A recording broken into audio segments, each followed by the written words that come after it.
Buenas tardes. Bienvenidos al ciclo de actividades por videoconferencia que brinda el Colegio Público de Abogados de la Capital Federal. Hoy, como actividad organizada por el Instituto de Derecho del Deporte, que dirige el doctor Pablo Podestá, contamos con los doctores Julieta Gómez Martí y Héctor Bregman, que nos hablarán de discriminación en el deporte. Les recomendamos que mantengan los micrófonos en silencio para evitar interferir en la locución de los expositores y de surgir alguna pregunta, la realicen únicamente por chat. Ahora sí, le damos la palabra a los doctores. Bienvenidos. ¿Qué tal? Buenas tardes. Un gusto estar nuevamente con ustedes. Mi nombre es Pablo Podestá, yo soy el director del instituto, como bien dijo la señorita que recién hizo la apertura. Hoy nos convoca un tema que está muy en boga, que es el tema de la discriminación en el deporte. La verdad que parece, a esta altura, estamos en el año 2021 y que siga existiendo discriminación en el deporte, parece como que es increíble. No solamente hay discriminación en el deporte, sino también en toda la sociedad, ¿no? Recientemente nos hemos enterado, y es algo que surge, de muchas cuestiones de discriminación en el mundo entero, diferentes culturas, pero siempre yo escucho, ¿no? Que en tal país, en tal cultura, en Oriente, en Occidente, hay discriminación, pero yo creo que en nuestra propia cultura existe muchísima discriminación, que muchas veces es soslayada, muchas veces es tomada con humor, pero claro, el humor está según quien lo dice, pero quizás no de quien lo recibe. Creo que tenemos que trabajar como sociedad muchísimo en eso, y en lo que a nosotros nos respecta con respecto al deporte, al estar dentro de un instituto, el Instituto del Derecho del Deporte, con todo lo que ello implica, no solamente el gusto de participar o de ver el deporte, sea profesional o amateur, o simplemente de diversión de practicar un deporte, un juego, sino que estamos con el tema legislativo, ¿no? Del derecho, y cuáles son las leyes que se deben aplicar y cuáles son los procedimientos que tenemos que empezar a utilizar para evitar el tipo de discriminación. Hoy nos acompañan dos profesionales con mucha experiencia en el tema, que han trabajado en temas de campo con el tema de la discriminación, y la hemos enfocado de diferentes facetas, ¿no? Desde la discriminación individual, la discriminación colectiva, lo que sucede en Argentina, lo que sucede en otros países del mundo, y bueno, la legislación que se aplica y obviamente cuál es el nuevo paradigma y los desafíos que tenemos. En primer lugar, va a tener uso de la palabra la doctora Julieta Gómez Martí, que es abogada, recibida en la Universidad Católica Argentina, es docente de Derecho Romano y de Procesal Civil y Comercial en la Universidad de Buenos Aires y en la Universidad Nacional de José C. Paz.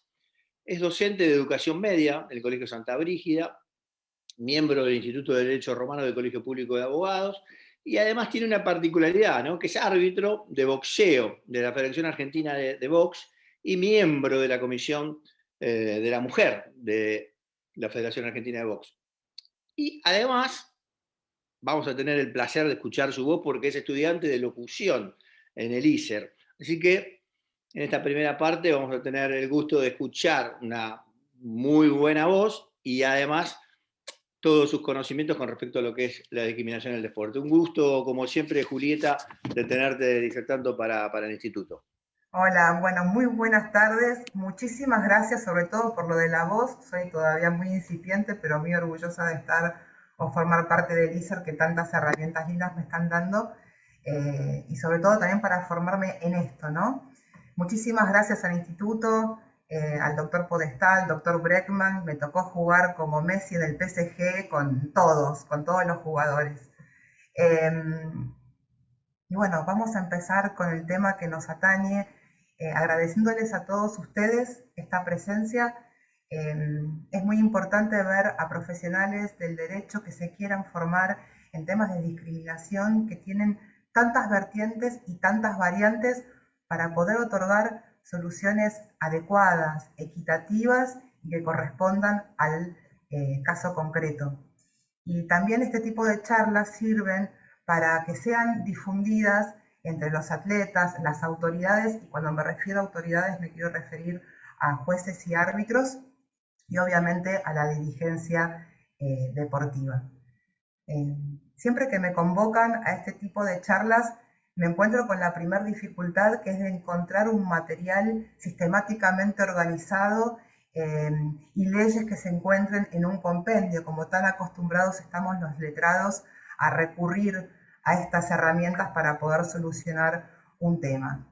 Con el tema de discriminación, de género, de deporte, tiendo a recurrir a fuentes que las considero confiables y a la experiencia propia que tengo en el tema de tantos años siendo mujer, estar en un deporte de varones o considerado históricamente de varones.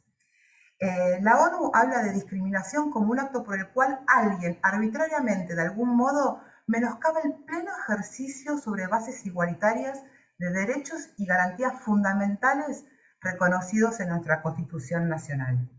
Y acá quiero recurrir a una anécdota. Cuando estaba estudiando, estaba rindiendo un final y el profesor me preguntó Camino de Sirga. Y yo digo, ¿para qué me va a servir conocer el Camino de Sirga cuando sea letrada?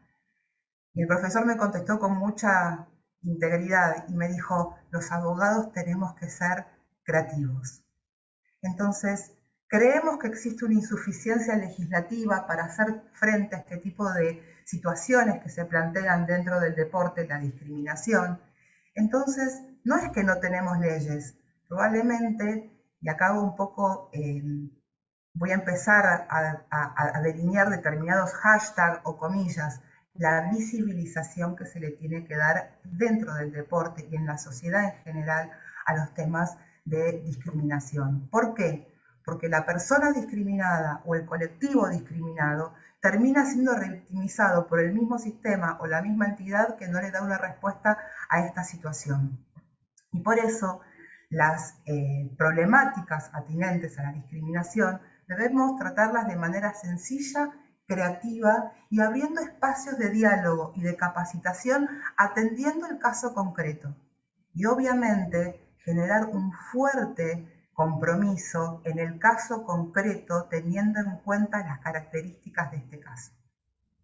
En cuanto al deporte, la ONU y la Carta Olímpica lo consideran un derecho humano y por lo tanto el acceso y la participación no puede fundarse sobre bases arbitrarias.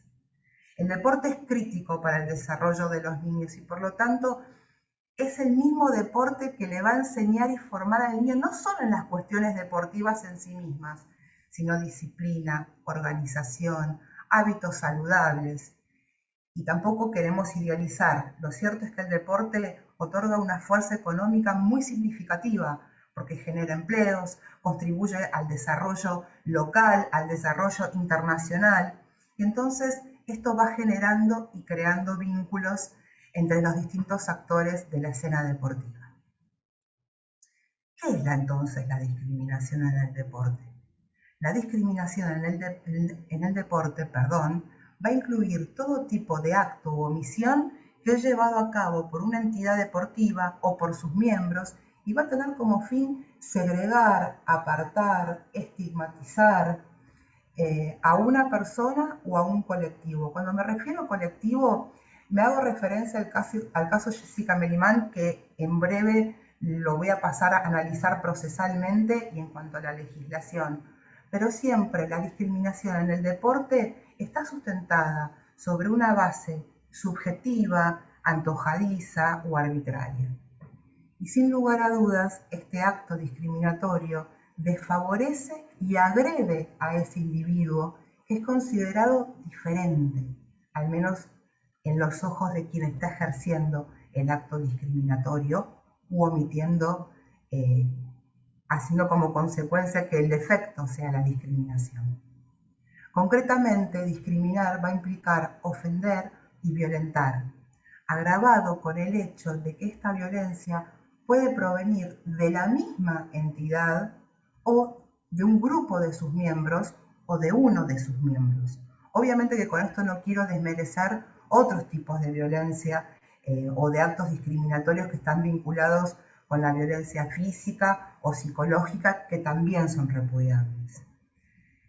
Y sin embargo, y a pesar de todo esto, rescato que los deportistas tienen un instinto de superación frente a la adversidad. El mismo deporte te lleva a generar valores que tienen que ver con el temple, y para esto también es muy importante traer la herramienta de la interdisciplina.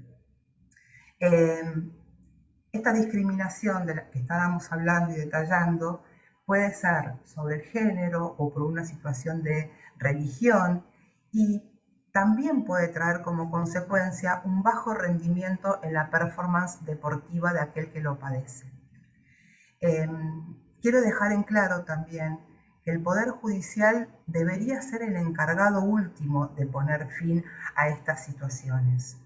Por eso también es importante la concientización que se haga sobre la problemática en la sociedad en general, porque una sociedad que promueve los valores deportivos y el acceso al deporte desde las bases, es decir, desde corta edad, va a traer como consecuencia, y así lo entiendo y así lo entiende el Comité Olímpico y los valores olímpicos, una sociedad más pacífica, más aunada. Las formas de discriminación pueden ser la estigmatización, la segregación o la agresión, incluso la negación del goce de derechos. Y quiero hacer una particular pausa en esto, porque también no es, y reitero, solo frente a un individuo, también puede ser por la pertenencia a algún colectivo o por poseer algún tipo de cualidad o cualquier motivo arbitrario y que por ende sea discriminatorio. Por tanto, podemos identificar determinados ejes, el machismo, el estigma social, qué rol toma la dirigencia frente a un problema de discriminación y cuáles van a ser las propuestas de acción. Y acá quiero volver a nombrarlos a ustedes, a mis colegas, que lo importante es ver la forma de, frente a un conflicto discriminatorio, qué herramientas poseemos los abogados o si somos asesores en alguna federación, en un club, para impetrar reclamos o dialogar sobre estos temas para que no se sigan promoviendo este tipo de acciones. En primer lugar, soy muy consciente y muy apegada y muy favorecida por el diálogo. Hay que trazar vínculos positivos entre la entidad en sí y entre los miembros que la componen. Fomentar la comisión de las mujeres dentro de cada federación, donde haya un órgano que se encargue, con principio de confidencialidad, con esta base de vínculos positivos que se da entre los miembros de una federación o de una institución deportiva, capacitar a la dirigencia, y estos espacios son muy enriquecedores para eso, para que la dirigencia tome conciencia de este tipo de actos u omisiones. Y obviamente, recién cuando Pablo comenzaba la charla y me presentaba, muchísimas gracias por la presentación, dijo, bueno, el tema de la discriminación está de moda. Yo prefiero decir que los temas de discriminación dentro del deporte están siendo visibilizados. Y esto fue lo que pasó con el caso de discriminación que se dio lugar con Jessica Melamán, esta mujer que rompió e hizo historia dentro de lo que es género. No voy a apuntar al fallo en sí mismo, la mayoría de nosotros conocemos los hechos, los soslayé, pero la importancia que tiene es la capacidad que podemos tener los abogados en trazar una estrategia jurídica no solamente para el acceso a la justicia por parte de quien se sintió discriminado por una institución deportiva, y así cumplir con el artículo 14 de la Constitución, que todos los habitantes podemos peticionar ante las autoridades, sino también el debido acceso al deporte y a la práctica deportiva, que está trazado no ya, y también en la ley nacional, sino que se tratan de normas supranacionales. Igualmente, esta instancia debería ser la final, porque insisto que previo a esto, y un poco es la crítica, pero no me quiero adelantar, por qué se llegó a una instancia judicial en estos hechos. Jessica denuncia que ha sido violentada, que ha sido discriminada por parte de la asociación porque ella quería ser jugadora de hockey y federarse. Y el ordenamiento jurídico y la solución que se le dio a través de una medida cautelar, el juez otorga los fundamentos en la Ley de Identidad de Género, la 26.743, en la Ley de Protección Integral a las Mujeres, en la Convención para la Eliminación de toda forma de discriminación contra la mujer, porque precisamente Jessica, en su querer estar dentro del deporte, se le está respetando su dignidad y su elección de vida, lo cual lo va a llevar a ser una persona totalmente plena y feliz con lo que está haciendo y así realizarse como persona. Es muy singular la forma de impetrar el reclamo a través de una medida, un amparo, la solución idónea y la solución que se le dio al caso concreto y la crítica que se le hizo porque Jessica iba o no a tener una ventaja deportiva con respecto a las demás atletas, con respecto a la decisión de vida que ella había tomado. Pero todo eso iba a ser estudio de un posterior juicio o un posterior reclamo. Lo importante acá es garantizar a la persona que no se la va a discriminar ni por su elección de vida ni por pertenecer a un determinado colectivo. Y con esto quisiera... Perdón, se me escapó el video que les iba a poner. Ahí está, perdón, se me escapó el video. Ahora lo voy a volver a poner. Quería mostrarles un video de qué es lo que hizo España y cómo se aunaron para combatir, en este caso, otra forma de discriminación, que es el bullying.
Bueno, quería un poco hacer o poner este video, si bien, discúlpenme, hubo dificultades, para terminar con esta exposición y que la discriminación en cualquiera de sus formas se dan dentro del deporte, dentro de las federaciones e instituciones deportivas y obviamente dentro de la sociedad, como dijo el doctor Podestad al comienzo, que particularmente dentro del género ya no se trata de llenar un cupo femenino, sino que la presencia de la mujer se destaque, ya sea en la paridad de atletas que debe haber en las competiciones, ya sea en autoridades, jueces, árbitros, y obviamente en la formación y capacitación de la dirigencia para poder abordar seriamente estos temas y que la víctima o el colectivo tenga un espacio suficiente y eficiente dentro del deporte. Si bien hubieron grandes avances, en los últimos años persisten distintas formas de desigualdad o de marginación, y el deporte precisamente debe ser lo contrario, debe ser inclusión, integración y encuentro entre diversidades. Y además de tener muy buenos efectos económicos, también lo tienen dentro de la salud de la persona, tanto física como psicológica. Que hay que fomentar la presencia de comisiones de género en el deporte dentro de las federaciones y que haya también equipos interdisciplinarios para abordar temas que tienen que ver con el bullying, con el acoso, con la violencia. Concientizar, capacitar a la dirigencia en cuestiones de género y, por último, yo estoy segura, como dice el video, que los sueños de las personas y la capacidad de realizarse y acceder al deporte no pueden estar en base a criterios arbitrarios o decisiones dirigenciales. Muchas gracias. Muchísimas gracias, Julieta, brillante. Un placer escucharte. Bueno, el segundo disertante es el doctor Héctor Breckman, que es abogado y periodista deportivo. Es miembro del Instituto del Derecho del Deporte, del Colegio Público de Abogados, y además miembro de la Asociación Latinoamericana de Derecho del Deporte. Es integrante del Foro de Abogados, de la Propiedad Horizontal del Colegio Público de Abogados, y además es árbitro del Tribunal Arbitral del Deporte de Argentina. Así que es una persona muy experimentada en todo lo que es derecho deportivo y además muy interesada en todo lo que es discriminación en el deporte, así que seguramente será muy valioso su aporte en el día de hoy. Héctor, te cedo la palabra. Buenas tardes. Antes que nada, quiero agradecer en primer lugar a todos los asistentes por su acompañamiento, a Julieta por su brillante disertación, al personal del colegio que hace posible estas actividades desde el punto de vista técnico. Y obviamente, a pesar que lo dejo para el final, no por menos importante, a Pablo, por su permanente acompañamiento y la confianza que nos ha dispensado para esta actividad. Ahora sí, a lo que nos convoca.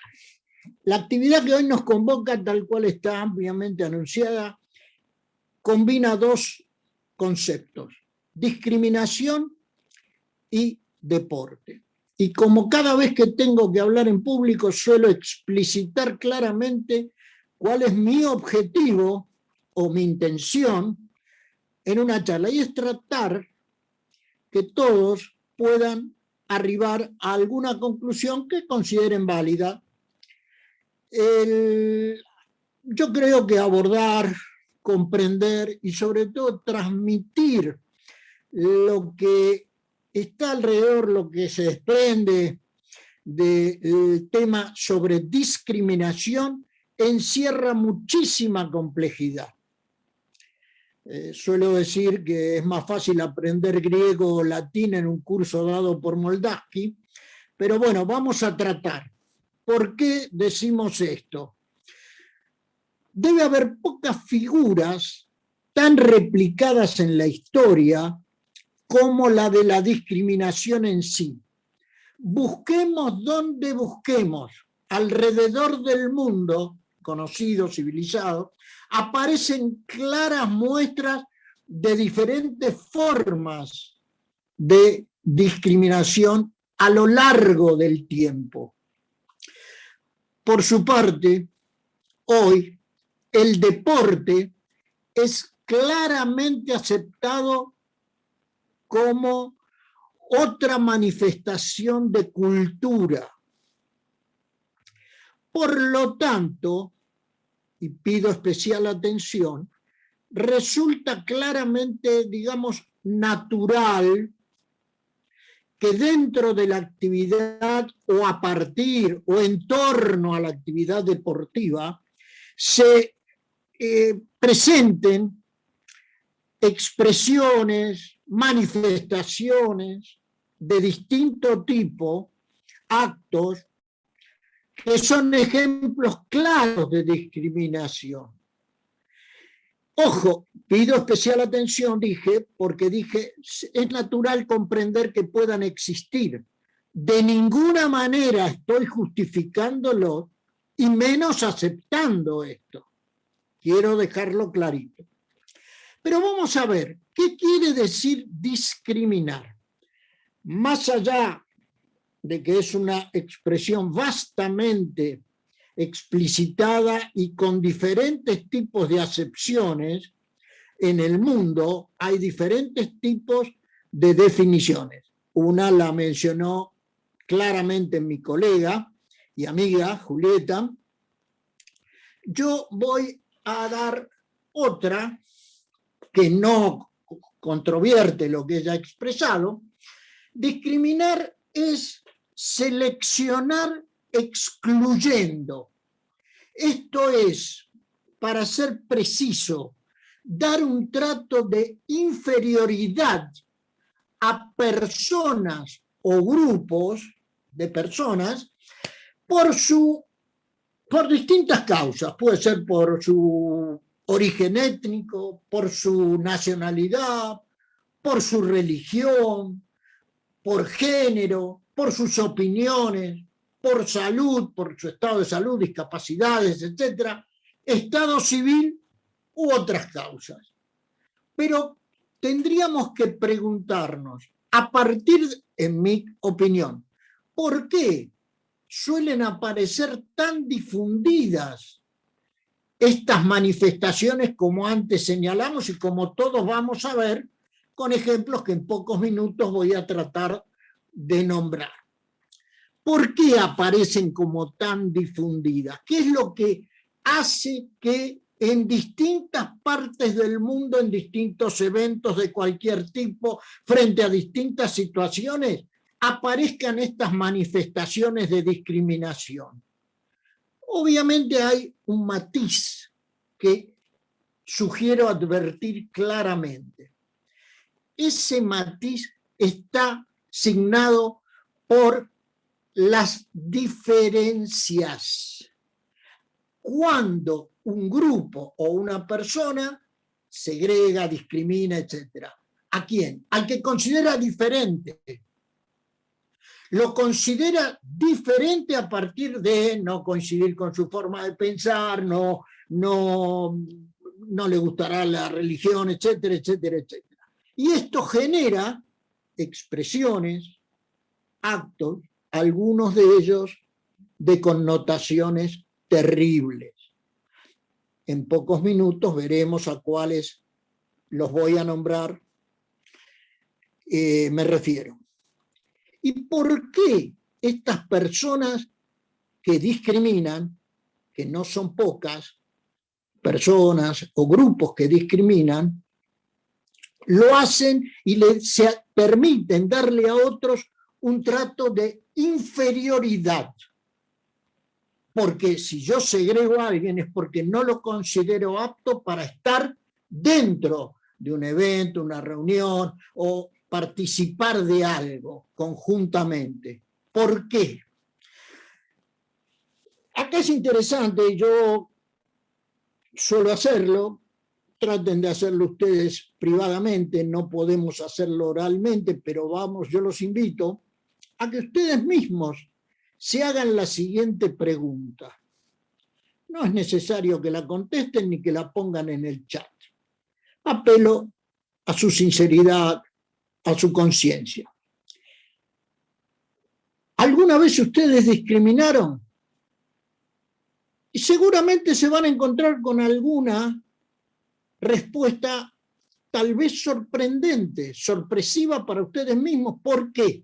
Porque el discriminador o la discriminación en sí es una conducta socialmente reprochable, es absoluta y unánimemente considerada un estigma para aquel que la ejerce, y entonces esto nos va a permitir decir si nosotros, sin ser, por supuesto, calificados como delincuentes ni nada por el estilo, pero sí que reflexionemos cuando nosotros podemos vernos nosotros mismos en actitudes discriminatorias.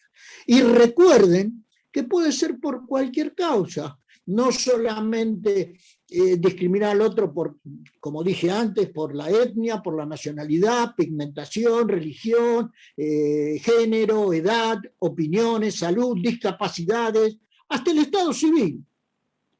etcétera, o cualquier otra causa que implique menoscabar el derecho de otra persona a participar igualitariamente en actividades y en este caso en el deporte. ¿Qué es lo que, como dije antes, lo que marca, lo que evidencia esta situación? ¿Dónde está ese aspecto? Y ese aspecto, obviamente, cuando tenemos que atender a lo que es la conducta humana, no es lo que habitualmente tratamos los abogados, que estamos más en relación con la ciencia jurídica, y no con el estudio de cómo evolucionan la mente, la conducta humana. Sintéticamente, voy a señalar que autores muy calificados de psicología, cómo explican esta cuestión. Lo explican desde los primeros años. Voy a citar, obviamente, al conocido popularmente como el padre de la psicología, Sigmund Freud, cuando habla de la angustia que provoca la diferencia. Y ojo, no la circunscribe al mecanismo psicológico frente a otra persona, la habla desde los primeros años, cuando, por ejemplo, menciona la angustia que se le provoca a un chico pequeño cuando su madre sale de su mirada.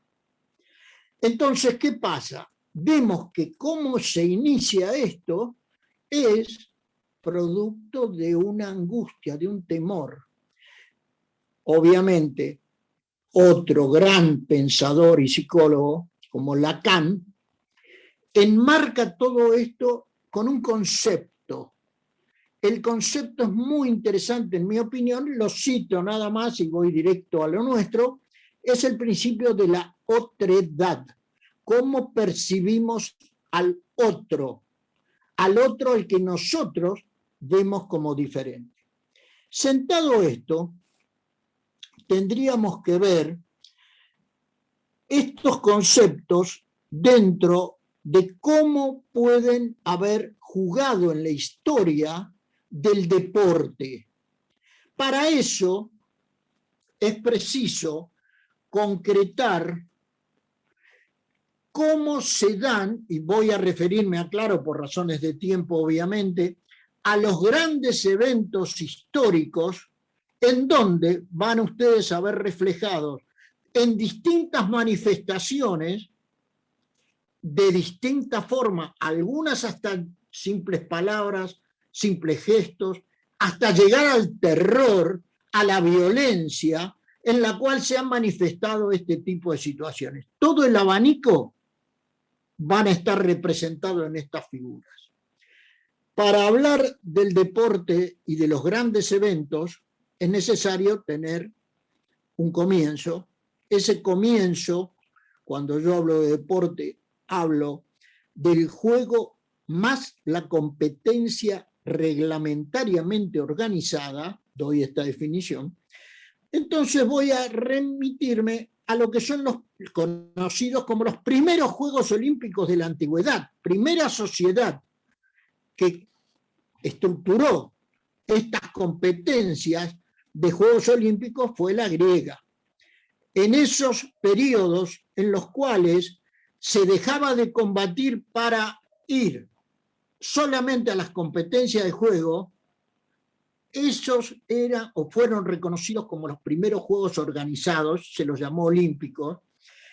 Pero fíjense ustedes, ya tenemos la primera discriminación. La primera discriminación, las mujeres no podían asistir.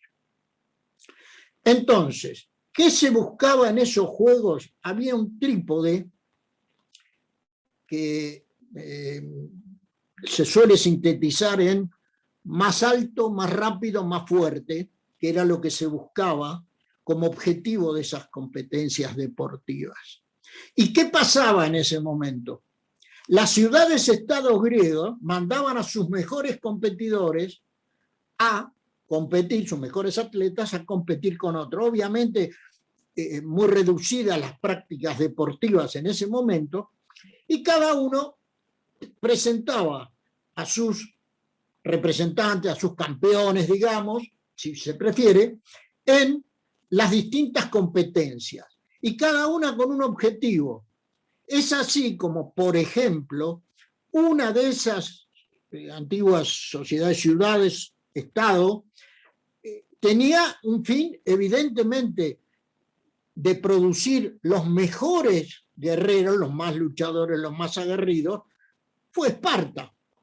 Esparta era conocida por querer preparar desde pequeños a sus atletas, y entonces, ¿qué hacía? Tuvieron un método un poquito discriminatorio, un poquito terrible, como anticipé hace unos minutos. Cuando nacía un chico con una deformación física, era arrojado desde el monte Taigeto para que no continuara su vida. Bueno, como tenemos que ir un poquito más adelante en la historia para encontrar juegos organizados, y organizados vamos a encontrar recién en 1896, en que por homenaje a aquellos Juegos Olímpicos de Atenas se resolvió realizarlos en Grecia, el organizador, que tenía un sugestivo título nobiliario, fue el barón Pierre de Coubertin, el que se le ocurrió reunir un gran torneo donde se compitiera internacionalmente en muchos deportes. Por supuesto, mucho menos que los de hoy, que en aquel momento hasta el gordo Bonadeo hubiera podido decir cuántos deportes había. Hoy ya se le complica un poco. Entonces, ¿qué pasa? Ustedes van a creer que si lo organiza un noble, un tipo inteligente, no, ¿qué dijo? Vamos a discriminar. ¿Y a quién discriminamos? Y discriminemos a las mujeres, porque las mujeres no tienen por qué practicar deporte. ¿Por qué? Por la gran diferencia física que hay, notoria, notable, a simple vista. Siempre me acuerdo la frase del canciller francés Talleyrand, cuando se hablaba de la diferencia de hombres y mujeres, su expresión fue unívoca, una sola, es "y que viva la diferencia". Por supuesto me sumo a ese aplauso, pero no sin antes consignar que la discriminación parte también desde la organización de los primeros Juegos Olímpicos. A partir de ahí, recién, solamente para dar un saltito en la historia, en 1924 se incorporan las mujeres, que con gran brillo y lustre lo siguen haciendo y compitiendo, demostrando absolutamente sus capacidades y realmente con un entusiasmo, un fervor que no merece menos que el aplauso sincero, esa integración. Sentado esto, yo les dije que había, si recorremos el espectro de torneos internacionales, ejemplos claros, no solamente de gestos, sino hasta de acciones de violencia. Simplemente por razones de tiempo voy a sentar esto. Remitiéndome a Juegos Olímpicos, es ampliamente conocido, en 1936 ya estaba en el poder. Fíjense que voy a hablar de varias sociedades que hoy mismo son reconocidas como absolutamente progresistas en cuanto a su avance técnico, a su expansión económica y a muchas cosas. Sin embargo, en 1936 se le da la organización a un país, Alemania, donde desde hacía 3 años estaba en el poder el más nefasto personaje histórico. Esta es mi opinión, me hago cargo. Sé que provengo orgullosamente, lo aclaro, de un pueblo que ha sido muy tratado, muy maltratado, muy discriminado en la historia. Pero eso es capítulo aparte. Este buen señor, obviamente me refiero a Hitler, que sostenía, fíjense qué interesante, la superioridad de la raza aria sobre todos los demás. Es decir, el rubio de ojos celestes, etcétera, etcétera, etcétera, tenía que ganar todas las competencias. Y hay, hasta el día de hoy se conserva para conocimiento de todos, un episodio imborrable, la carrera atlética más famosa es la de los 100 metros llanos. En esa carrera triunfa un representante de otra sociedad que se llamaba Jesse Owens, ganó. ¿Qué tuvo que hacer con todo su orgullo y su soberbia el señor canciller del Reich, Adolf Hitler? Retirarse del estadio para no asistir a esa premiación, guardándose donde le haya permitido su organismo ingresar toda su soberbia y toda su altanería. Esto no es lo único, porque ustedes van a pensar que yo me remito a 1936. Hay otro episodio que a nosotros nos involucra en 1936. Hasta el día de hoy hay un deporte que está excluido de la práctica de los Juegos Olímpicos, y voy a decirles por qué, porque nos atañe directamente. ¿Saben por qué no se juega más al polo, no se practica más al polo? No porque sea un deporte poco interesante, porque hay registros de lugares, Estados Unidos, el Reino Unido, países árabes, etcétera, donde se practica, por una razón esencial, que es la verdadera. Eso se les prohíbe la práctica del polo, porque hay un país pequeño para el gran mundo, con influencia más pequeña, que es Argentina, donde la superioridad es manifiesta. Adviertan que hay otros deportes, ahora vamos a hablar de eso si llego a tiempo, en donde esa competencia entre la importancia de las prácticas deportivas no se considera para quitar un deporte. Hoy, fíjense que hay deportes en donde solamente una tabla se oscila patinando, otros suben una pared.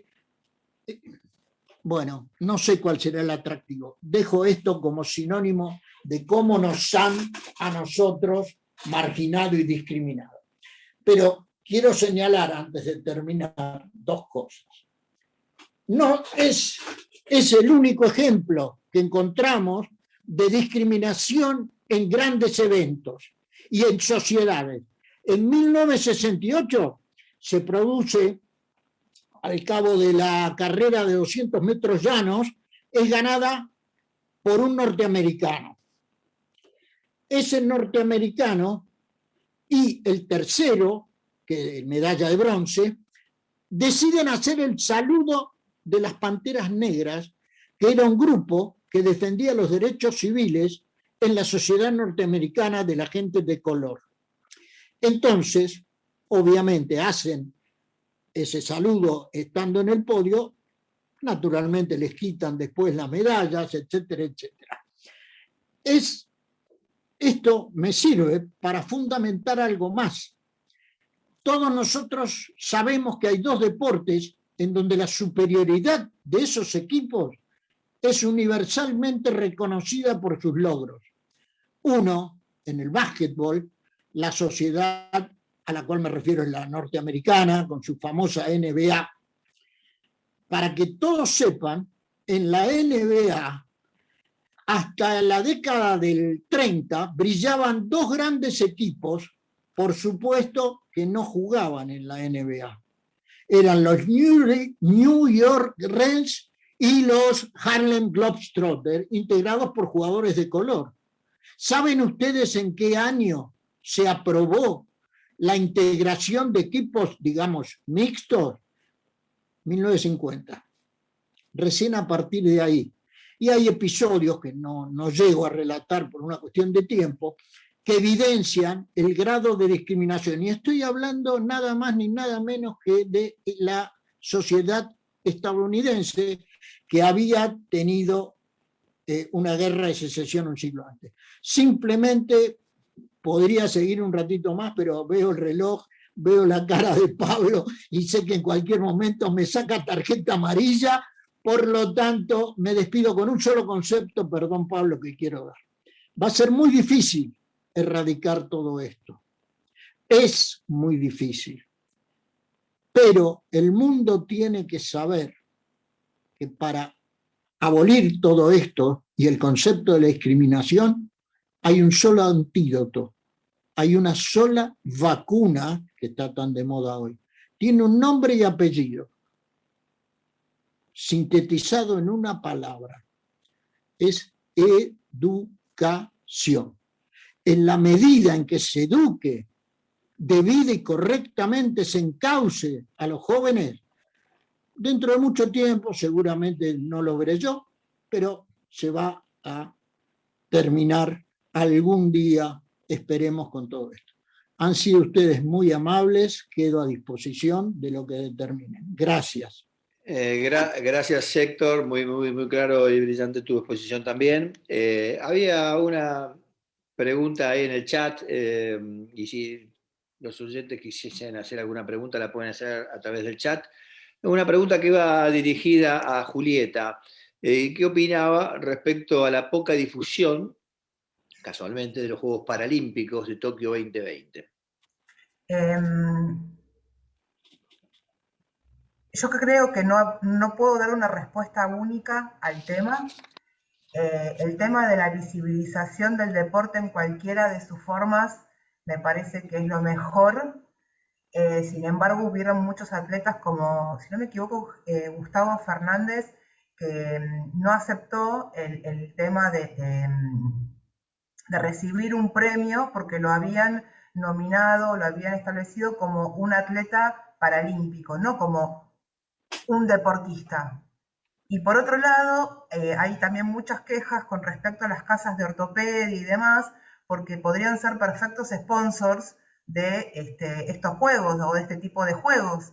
Y sin embargo, como el deporte, este juego no tiene la visibilidad que tiene el otro, el que vivimos en julio, y bueno, no es una respuesta única, porque hay distintos integrantes o protagonistas dentro de este cuadrilátero, si se me permite el término ya que estamos hablando de deporte, y no hay una respuesta unívoca. Creo que pasa un poco por lo que mencionábamos del tema de la visibilización del deporte, no importa la forma que adquiera o la condición física de los atletas.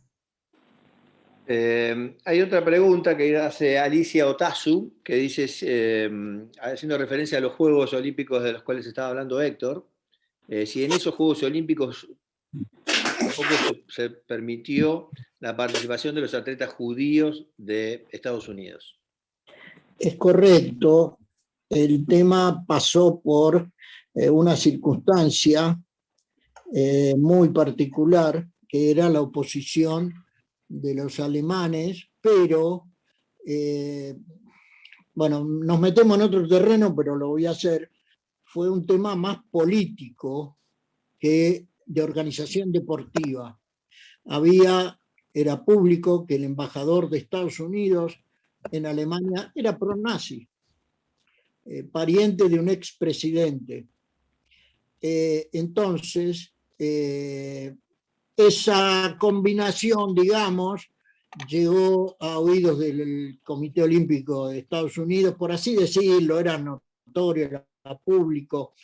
Había muchas cuestiones entrelazadas. Gracias, Alicia, por tu pregunta, pero se debió más que nada a un propio criterio para evitar manifestaciones, porque ellos sabían cómo venía el tema. Lo que pasa que Alemania disfrazó sus ciudades para poder dar una imagen diferente de lo que era verdaderamente el régimen. Bueno, sí, es así como señala bien la amiga Alicia, así que bueno, entiendo, está contestada la pregunta. Ese es el origen. Hubo muchas cuestiones detrás de la organización de esos juegos. Ali. Bueno, no tenemos más preguntas en el chat, algún comentario aislado. Te agradezco, bueno, Julieta, te agradezco, Héctor, agradezco que, como siempre, a la gente de institutos y comisiones del Colegio de Abogados que nos pone y nos dan todas las herramientas para poder hacer este tipo de actividades académicas. Obviamente a los que están presentes. Los convoco, todavía no tengo la fecha, será a mediados del mes de septiembre una nueva actividad del instituto que va a estar destinada a algo diferente a este tema, sino va a estar vinculado obviamente con el derecho del deporte, pero son daños en el deporte, cómo se aplica la RT, los últimos fallos que hubo con respecto a jugadores profesionales, jugadores amateurs, todas las precauciones que deben tener los clubes, las instituciones deportivas con respecto a los daños, cuáles son las responsabilidades, los límites. Bueno, es muy importante ese tema para los que hacemos derecho deportivo, porque obviamente hay muchas consultas al respecto de eso, y va a estar a cargo, principalmente a cargo del doctor Fernando García Pouso, quizás lo acompañe algún otro profesional. Estamos definiendo un poco esa actividad que será aproximadamente a mediados del mes de septiembre. Así que muchas gracias, no sé, les dejo el último saludo a cada uno de ustedes y ya nos estamos despidiendo. Muchas gracias. Bueno, gracias a todos. Reitero lo que dije al introducir mi charla, mi agradecimiento y el placer de haber compartido con Julieta este espacio. Gracias a todos. Abrazo grande y nos vemos en la próxima convocatoria del instituto. Chau, chau. Muchas gracias a todos. Chao.